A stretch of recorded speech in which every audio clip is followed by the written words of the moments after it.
Good morning and welcome to TCS Student News. I'm Chris White, here to bring you the latest news. Nearly 23,000 coal miners to lose benefits. U.S. senators in Ohio and West Virginia have tried to preserve health care for retired coal miners. The health care coverage was going to end at the end of 2016, but Congress passed a 4-year extension. The miners' protection would direct funds to the UMWA pension plan. The pension plan was funded up until 2008 economic recession. Several large coal companies have filed for bankruptcy. The number of active miners paying into the union pension fund is minuscule compared to the number of retirees and their dependents collecting benefits from it.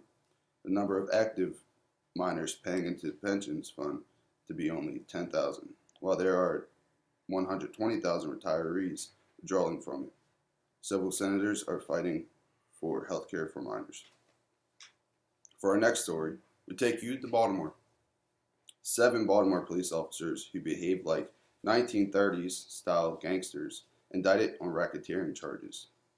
7 Baltimore officers are accused of falsely detaining people, stealing their money and property, and faking reports to cover up these crimes. The officers ignored laws and guidelines every cop needs to follow when detaining people. These incidents begin around 2015 when the city was shaken by the Freddie Gray case that caused riots and violence in the streets. The investigation into the 7 officers found that 3 of them stopped a man on the street, searched his car without a warrant, took him home, and stole $1,500 that he earned working at a nursing home. State's Attorney Marilyn Mosby said the charges will have persuasive implications on numerous active investigations and pending cases. Syrian forces captured Palmyra from ISIS for the second time, government claims.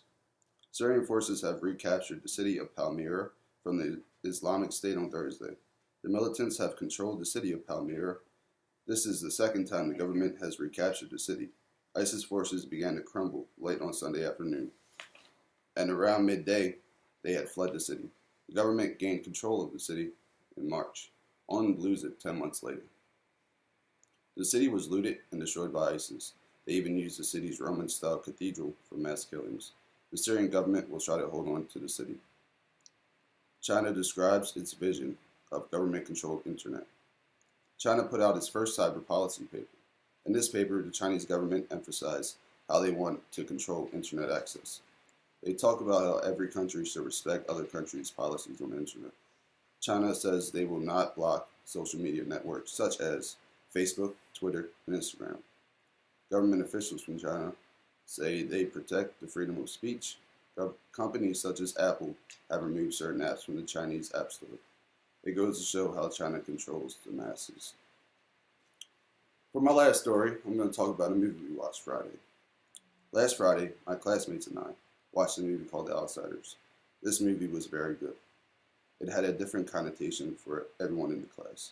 For me, it was just very amusing. It was a very amusing movie. I just really enjoyed every scene in the movie. The Outsiders was a story of a few boys who had gotten in trouble with the law and had to get away. In the process of running away, they became heroes. They became heroes that will be forgotten when time passes on. Thank you for joining me in TCS Student News. Have a great weekend.